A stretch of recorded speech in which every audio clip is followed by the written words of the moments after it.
Yang pertama, apa pengertian wudu? Yang kedua, apa dalil tentang wudu? Assalamualaikum warahmatullahi wabarakatuh. Waalaikumsalam warahmatullahi wabarakatuh. Innal hamdalillah nahmaduhu wa nasta'inuhu wa nastaghfiruh wa na'udzu billahi min syururi anfusina wa min sayyiati a'malina. May yahdihillahu fala mudhillalah wa may yudlilhu fala hadiyalah. Asyhadu an la ilaha illallah wahdahu la syarikalah wa asyhadu anna Muhammadan abduhu wa rasuluh la nabiyya ba'dah. Allahumma sholli ala sayyidina Muhammad wa ala ali sayyidina Muhammad. Puji dan syukur senantiasa kita curahkan kehadirat Allah Subhanahu wa taala atas banyaknya nikmat-nikmat yang telah Allah berikan kepada kita. Mudah-mudahan kita semua menjadi hamba yang pandai bersyukur. Salawat serta salam senantiasa kita curahkan kepada Nabi besar kita, Nabi tauladan kita, uswatun hasanah kita, Nabi Muhammad sallallahu alaihi wasallam, kepada keluarganya, kepada sahabat-sahabatnya, kepada tabi'in dan juga kepada umat di akhir zaman. Mudah-mudahan kita semua tergolong dari umat Nabi Muhammad SAW. Amin ya Allah. Alhamdulillah, pada kesempatan kali ini di studio podcast SMA Bina Muda kita telah menghadirkan guru besar kita, guru panutan kita, Ustadz Daud Abdul Jabar, yang insya Allah pada kesempatan kali ini akan memaparkan materi tentang wudu.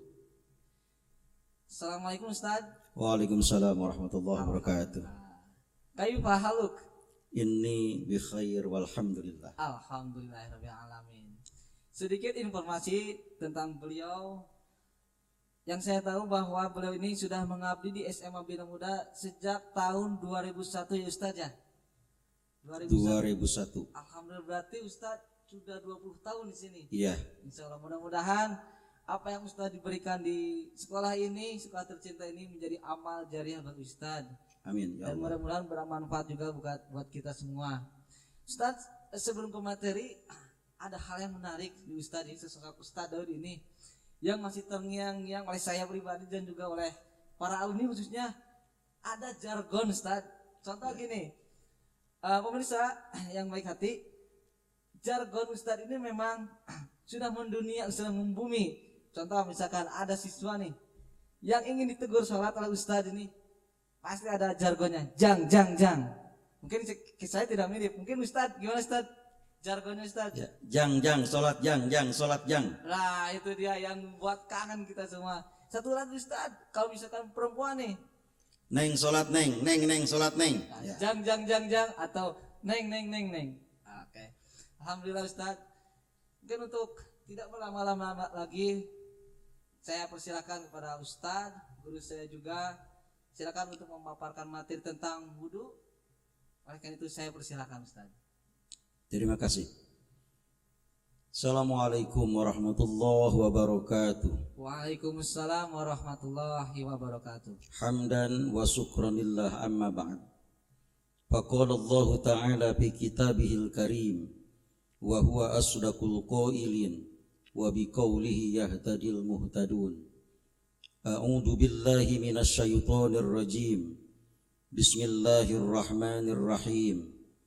Ya ayyuhallazina amanu iza kuntum ilas salati faghsilu wujuhakum wa aydiyakum ilal marafiq wamsahu biru'usikum wa arjulakum ilal ka'bayn. Al-ayah. Wa qala Rasulullah sallallahu alaihi wasallam, innamal a'malu binniyat wa innama likulli imri'in ma nawa. Al-hadis. Puji dan syukur kita panjatkan kehadirat Allah Subhanahu wa taala.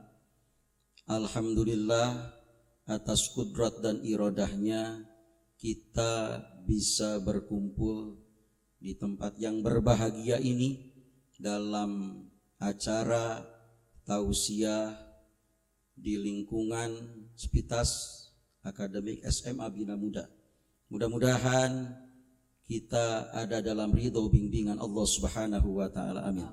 Salawat dan salam semoga tercurah pada baginda Rasulullah sallallahu alaihi wasallam, pada keluarganya, para sahabatnya, para tabi'innya, sampai kepada kita selaku umatnya yang senantiasa taat dan patuh terhadap ajarannya hingga akhir zaman.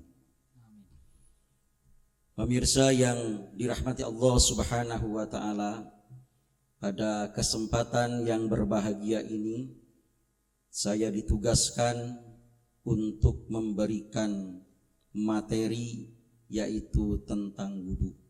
Mudah-mudahan apa yang saya sampaikan bermanfaat untuk saya sendiri khususnya, umumnya bagi pemirsa semuanya.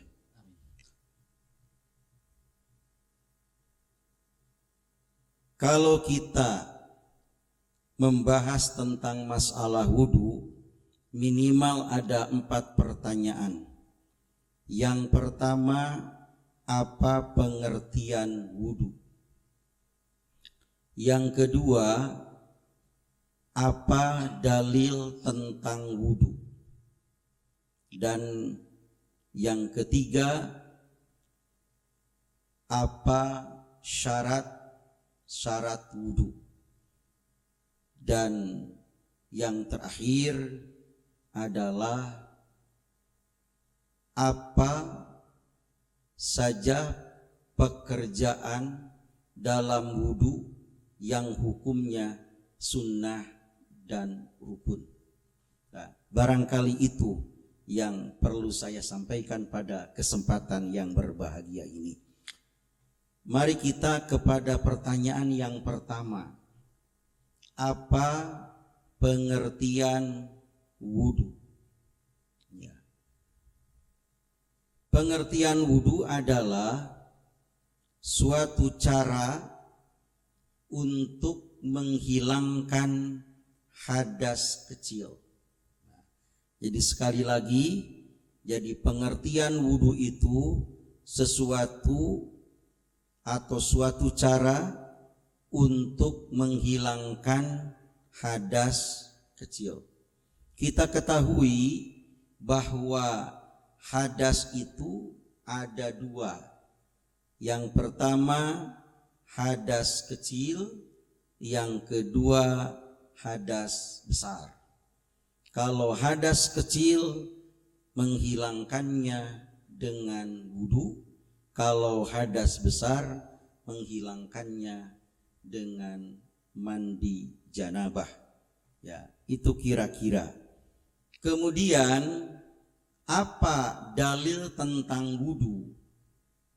Tadi dalam mukaddimah sudah saya bacakan, yaitu terdapat dalam surah Al-Maidah ayat 6, yang artinya, hei orang-orang yang beriman, hendaklah apabila kamu ingin mendirikan sholat, mengerjakan sholat, maka basuhlah mukamu, basuhlah kedua tanganmu sampai siku, kemudian mengusap kepala, dan yang terakhir membasuh kedua kaki sampai mata kaki.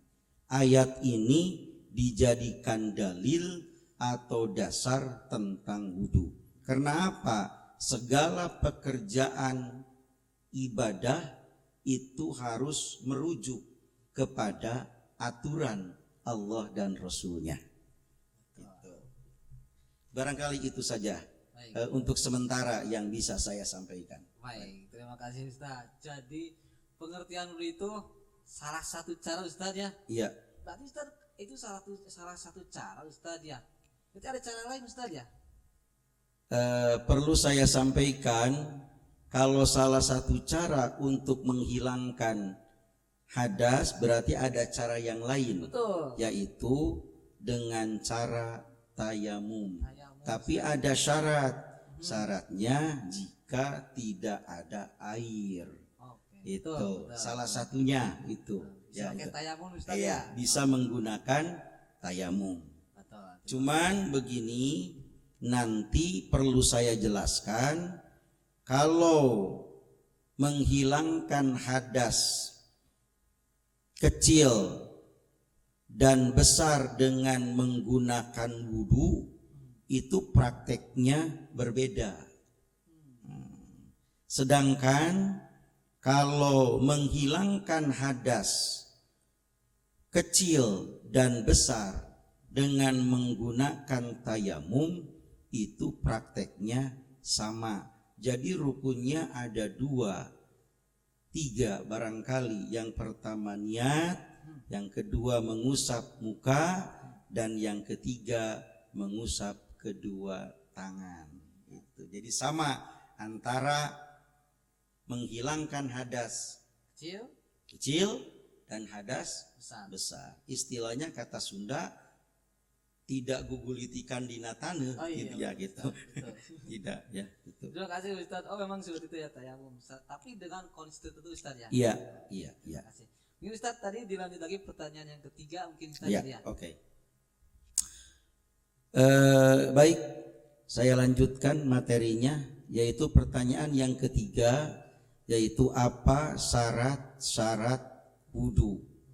Nah, perlu saya jelaskan ya tentang pengertian syarat.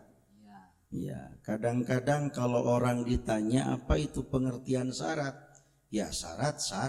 Tidak begitu. Jadi syarat itu adalah ya segala sesuatu yang harus ada sebelum pelaksanaan itu berlangsung. Gitu. Saya ilustrasikan. Misalnya seseorang dari SMP mau masuk ke SMA, ya minimal dia punya ijazah SMP, persyaratannya. Syarat ya gitu. Belum tentu diterima. Ada syarat-syarat yang lain. Ya, di antaranya jadi sekali lagi syarat itu adalah segala sesuatu yang harus ada sebelum pelaksana itu berlangsung. Nah, kalau ini mengenai tentang wudu, berarti syaratnya apa? Yang pertama adalah Islam. Ya, syarat wajib yang harus. Syaratnya Islam. Ya, Islam. Jelas ya. Ya, jelas. Aslama yuslimu islaman. Ya, gitu. Islam. Yang kedua adalah tamyiz. Tamyiz itu bisa membedakan mana yang benar, mana yang salah. Misalnya si anak, misalnya, Dek, tolong ambil sendal di rumah orang lain. Tapi dia sudah diajar bisa membedakan. Oh itu tidak boleh. Jadi dia bisa membedakan mana yang benar dan mana yang salah. Oke. Bisa membedakan mana yang benar dan yang salah. Mayyaja yumayyiju tamyizan, kata santri. Kemudian syarat berikutnya adalah tidak dalam keadaan hadas besar. Ya, itu. Ya, jadi ketika wudu tidak dalam keadaan hadas besar. Sebab hadas besar itu bukan dengan wudu cara menghilangkannya, tapi dengan mandi janabah. Makanya syaratnya tidak dalam keadaan hadas besar. Ya, itu. Nah, itu.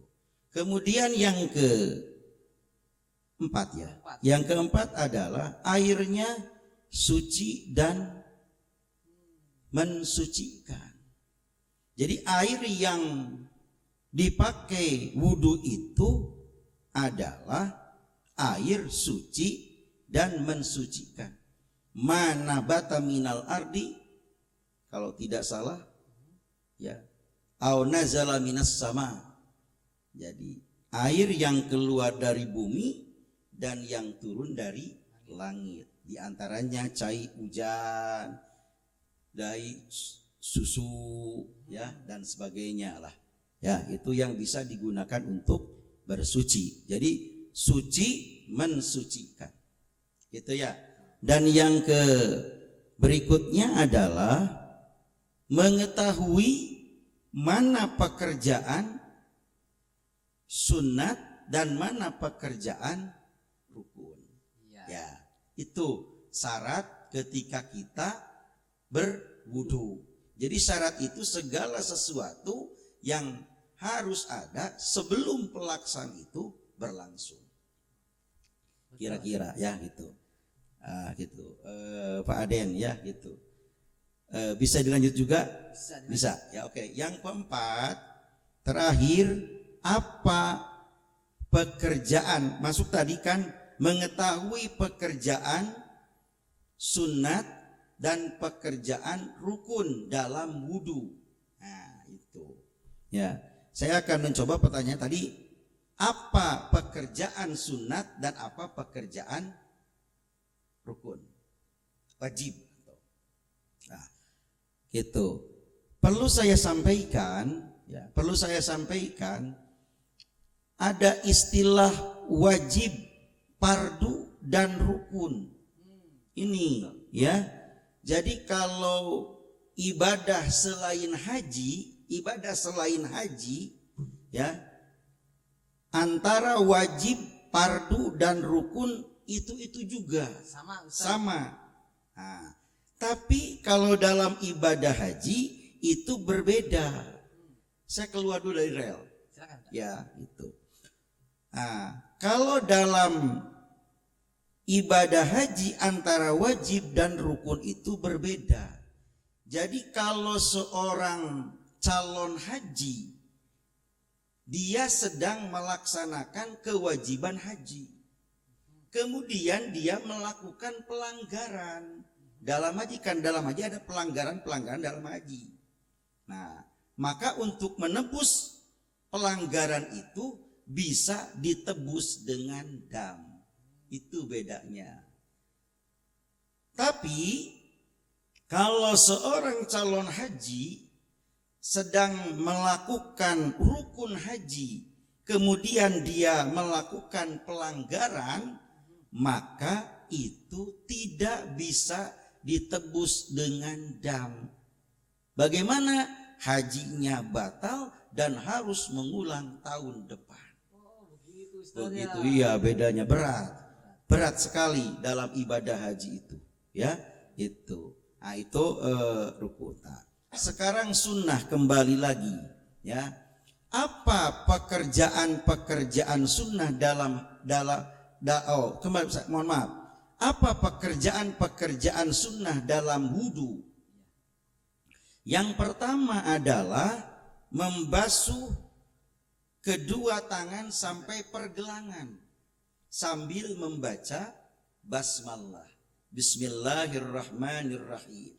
Justru ini ada keterkaitan dengan permasalahan sekarang, COVID-19, pandemi.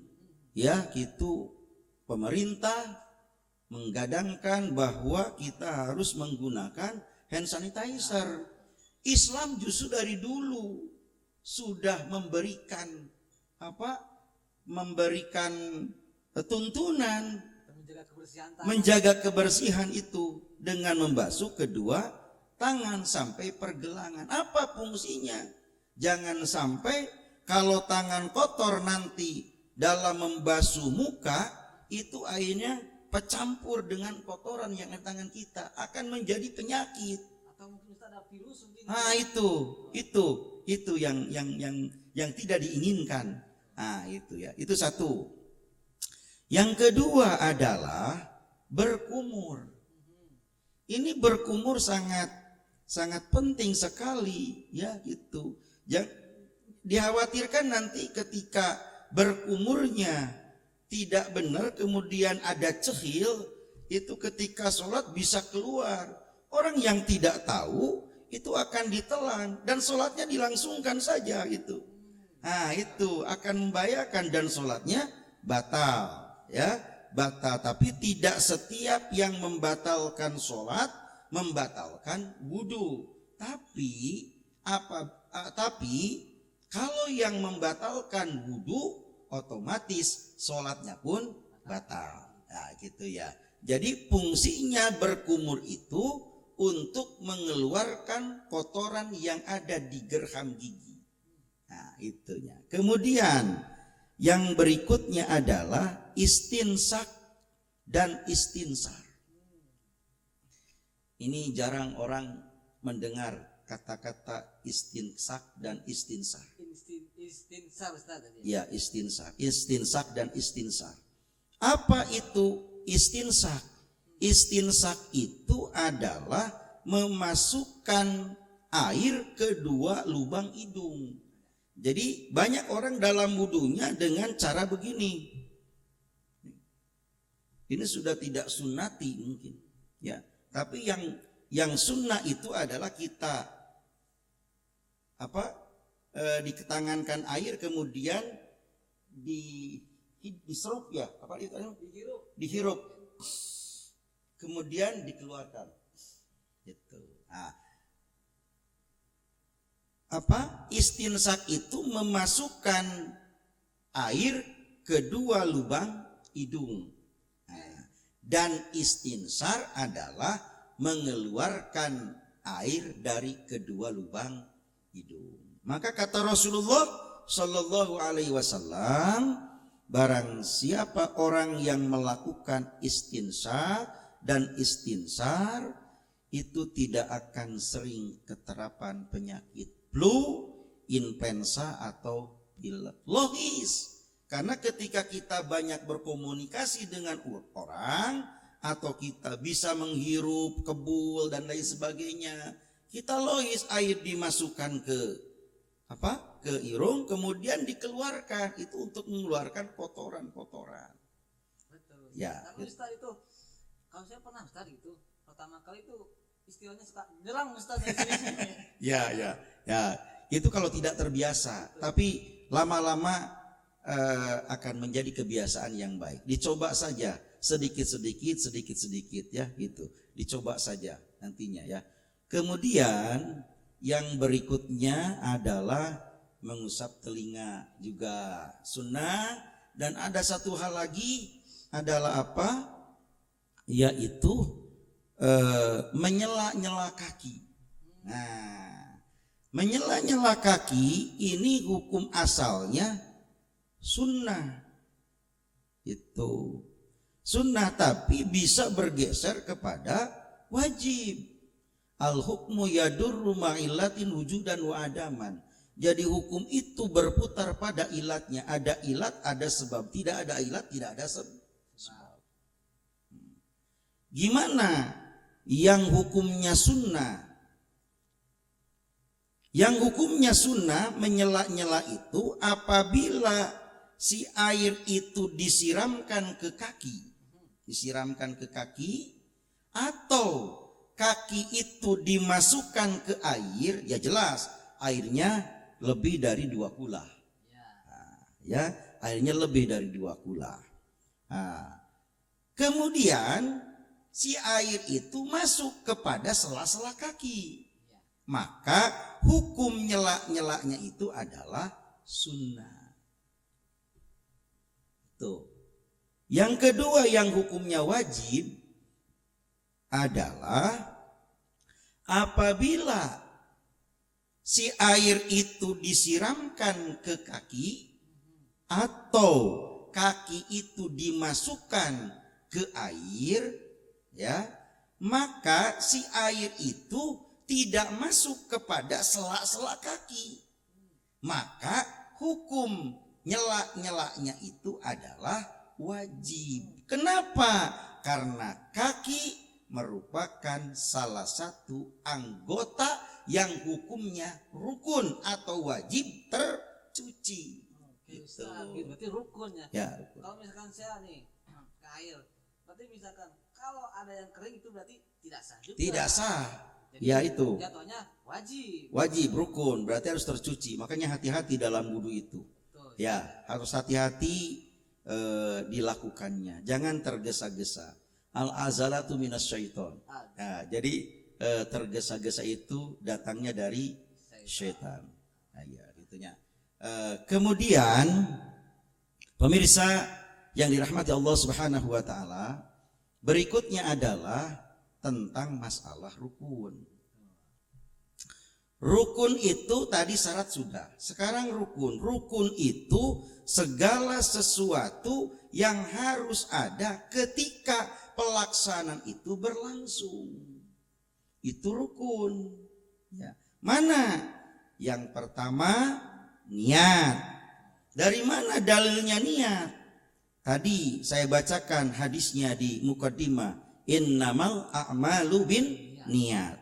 Sesungguhnya sahnya segala amal perbuatan itu tergantung kepada niat, dan seseorang akan memperoleh apa yang diniatkannya.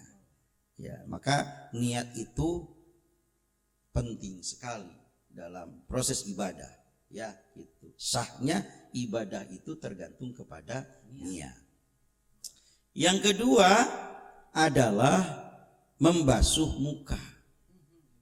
Membasuh muka, kemudian membasuh kedua tangan sampai sikut. Sampai sini. Kemudian mengusap kepala. Ya, mengusap kepala ini terjadi perbedaan pendapat. Mana saja silakan. Mau diwakili, mau semuanya silakan. Ya. Kemudian berikutnya adalah membasuh kedua kaki sampai mata kaki. Dan yang terakhir adalah tertib. Itulah pekerjaan-pekerjaan itu yang harus ada ketika pelaksanaan itu berlangsung. Bukan di luar. Ya, contohnya saya mengatakan, kalau wudhu di luar sholat, di dalam sholat. Di luar. Kalau baca Fatihah dalam sholat, di dalam sholat, di luar sholat. Di dalam. Itulah yang dikatakan rukun. Jadi rukun itu segala sesuatu yang harus ada ketika pelaksanaan itu berlangsung. Pemirsa yang dirahmati Allah Subhanahu wa taala, ada satu yang perlu saya sampaikan di sini dalam wudhu. Ada istilah gurroh dan tahzil. Ini baru lagi ya. Istilah dalam dan tahjil. Nah, kalau tadi istinsak dan istinsar, sekarang gurroh dan tahzil. Gurroh itu adalah membasuh muka melebihi dari batas. Jadi batasnya di sini dilebihin ke sini, nah, dagu ke sini dilebihkan. Itu disebutnya gurroh. Kenapa? Ya, kalau sampai batasnya nanti masih kita abu-abu, apakah pertanyaannya batasnya tercuci atau tidak? Kalau dilebihkan kan tercuci. Jadi yakin Ustaz ya? Yakin, dan untuk keabsahan wudunya kan bisa dipahami ya. Itu gurroh. Kemudian ada yang disebut dengan tahzil. Tahzil itu adalah membasuh tangan melebihi dari batas, membasuh tangan dan kaki melebihi dari batas. Tadi tangan batasannya sampai sikut, jadi dilebihkan segini. Inilah yang dikatakan tahzil. Dan kaki sampai mata kaki ya dicuci sampai betis. Itulah yang dikatakan tahzil. Bisa kita menggunakan kaidah usul fikih, ma la yatimul wajib illa bihi fahuwa wajibun. Segala sesuatu yang tidak wajib karena ada yang mewajibkan, maka sesuatu yang tidak wajib menjadi wajib. Oke, ya. Itu barangkali itu yang bisa saya sampaikan. Mudah-mudahan ada hikmah dan manfaatnya. Assalamualaikum warahmatullahi wabarakatuh. Waalaikumsalam warahmatullahi wabarakatuh. Jazakumullah khairan Ustaz. Alhamdulillah pemirsa, materi ini memang sangat penting bagi kita semua karena ini setiap hari kita lakukan, setiap hari kita melakukan sholat 5 waktu. Bagaimana kalau wudunya kita tidak sah, otomatis sholatnya juga tidak sah. Benar gitu Ustaz ya? Iya, ya karena wudu merupakan syarat sahnya sholat. Salah satu syarat sahnya sholat. Sholat. Terima kasih. Baik Ustaz, luar biasa alhamdulillah materinya. Oke. Bagi saya pribadi memang sangat penting Ustaz. Gitu. Iya. Terus kemudian Ustaz di sini nih dari pemirsa juga ada yang bertanya Ustaz. Saya Silakan. buka dulu nih. Kalau bisa saya jawab, kalau tidak saya tawakuf. Siap Ustaz. Luar biasa Ustaz, tawadu sekali Ustaz. Ustaz, ini Ustaz, saya coba buka dari sebentar. Dari Sofi Mahardika Ustaz. Oke. Ini dia bertanya, Ustaz, misal kalau lagi cedera di bagian kaki Ustaz, Oke. terus gak boleh kena air, itu wudunya tayamum, apa kakinya dilewat? Nah, Oke. Ustaz. Terima kasih.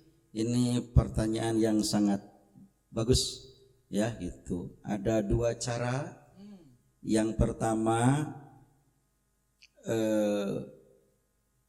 pertama adalah sebelum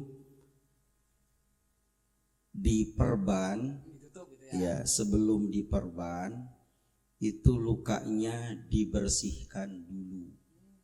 Itu satu ya. Dibersihkan dulu, kemudian dibalut dengan perban yang suci jelas. Ya, kemudian berwudu dengan air, ya biasa ketika pas perbannya diusap saja atasnya, itu di atas perbannya dicuci. Itu satu. Kalau sangat menyakitkan, itu ada tadi itu, yaitu dengan menggunakan tayamum saja. Oke, Gitu. sudah Ya, ya, pemirsa. gitu. Tadi dari Adinda Sofi Maharika begitu penjelasan dari Ustaz ya. Baik, ada lagi Ustaz nih. Oke, mangga. Ada lagi dari Ananda Anye Agisna Ustaz. Agisna. Setetes air mustakmal jatuh ke air mutlak yang akan dipakai wudhu, itu hukumnya bagaimana Ustaz? Terima kasih. Ini hebat pertanyaan juga ya. Mustakmal Saya pertanyaannya kaget-kaget juga nih. Memang Pinter-pinter nih anak-anak anak-anak ya. siswa-siswa sekarang itu gitu. memang kritis Gitu. Ustaz. Iya, pinter-pinter. Terima kasih. Tadi saya sudah sitir di awal bahwa air itu ada dua macam. Iya. Ya. Madunal kullataini, ada air yang kurang dari 2 kula. Dan ada cai air yang 2 kula. Itu pertanyaannya. Iya. Cai yang kurang 2 kula. Pertanyaannya begini, yang ukuran berapa air 2 kula itu? Betul. Sulit ya gitu. Saya kira-kirakanlah 1 meter persegi. Atas meter kubik Ustaz. Ya, 1 meter kubik airnya. Berarti itu Ustaz kalau kita buat liter itu 1000. 1000 liter masuk ya. Itu. Nah, tadi pertanyaannya bagaimana air mustakmal atau sesuatu yang najis? Nah, pertanyaannya tadi kena terhadap air mutlak. Ya. Air mutlak itu air suci dan mensucikan. Ya. Pertanyaannya, kenanya kepada air yang kurang dari 2 kula atau yang 2 kula Lebih atau lebih? Lebih. Oke, Oke. gitu kan ya. Betul. Nah, kalau si air mustakmalnya itu kena kepada air yang kurang dari 2 kula, maka air itu ikut mustakmal. Atau gini, air 1 ember yang kurang dari 2 kula, kemudian tertimba dengan kotoran tikus atau cecak. Ya.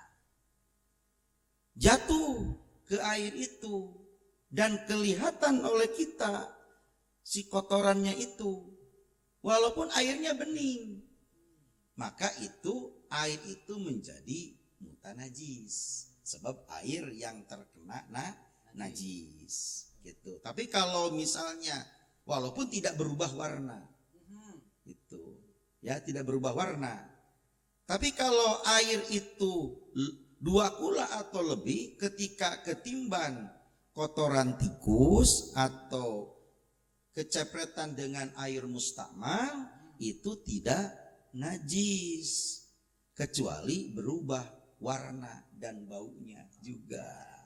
Itu kalau tadi mah tidak walaupun tidak berubah najis, kalau ini mah banyak kalau berubah ya menjadi najis. Oke, luar biasa. Terima kasih Betul, Ustadz penjelasannya. Jadi tergantung pada airnya itu. volumenya. Apakah kurang dari 2 kula? Iya. Atau lebih 2 kula. Oke. Terima kasih Ustadz. Terima juga yang bertanya. Tadi itu yang bertanya dari Anjing Agisna. Iya. Satu lagi Ustadz ya, nggak apa Ustadz? Boleh. Nah, emang karena ini materi penting Ustadz. Jadi banyak yang bertanya. Jadi satu lagi saja bagi yang bertanya. Yang terakhir dari Rifka, saudari Rifka atau Ananda Rifka. Ustadz, ketika sedang haid diperbolehkan nggak untuk berwudu? Nah, gitu Ustadz. Oke. Ini kan tadi di awal saya sudah jelaskan ya, bahwa hadas itu kan ada 2, hadas kecil dan hadas besar. Hadas kecil sesuatu yang keluar dari lubang depan dan belakang, kencing, BAB, itu. Itu bagiannya menghilangkannya dengan wudhu. Sedangkan menstruasi atau misalnya hubungan suami istri itu, atau nipas setelah melahirkan, itu tidak mewajibkan kepada wudhu, tapi dia mewajibkan kepada mandi janabah setelah suci tadi, setelah bersih. Jadi gimana ya, lebih baik mah cuci muka saja gitu ya, gitu, cuci muka saja gitu. Jadi bukan pada posisinya seperti begini. Sholat itu harus memasuki waktu. Betul. Ya. Gitu kan ya. Kalau sholat di luar waktu berarti apa? Tidak sah. Tidak sah. Jadi juga wudhunya juga tidak sah, karena yang menghilangkan hadas besar itu adalah mandi janabah. Nah, jadi sedang haid berwudu tetap saja statusnya masih hadas besar. Belum hilang hadas kecilnya. Ya betul. Hadas kecilnya. Nah, salam dan terima kasih Ustaz. Terima kasih juga tadi ada Anya Agisna, yang barusan juga ada Rifka, dan tadi juga ada Sofi. Terima kasih yang bagi bertanya. Alhamdulillah materi sekarang itu memang sangat penting. Mudah-mudahan apa yang beliau utarakan jadi bermanfaat buat saya pribadi, mungkin khususnya juga, atau punya kepada pemirsa semua yang ada di rumah. Ustaz, terima kasih sekali. Syukran. Mudah-mudahan apa yang Ustaz sampaikan pada podcast kali ini mudah-mudahan menjadi amal jariah buat Ustaz. Amin. Baik pemirsa di rumah, di penghujung acara ini alhamdulillah kita telah menyaksikan materi. Oleh karena itu kita akan tutup Ustaznya dengan doa kifaratul majelis. Ya. Subhanakallahumma wa bihamdika asyhadu an la ilaha illa anta astaghfiruka wa atubu ilaik. Billahi taufiq wal hidayah. Assalamualaikum warahmatullahi wabarakatuh. Waalaikumsalam warahmatullahi wabarakatuh. Ustaz. Terima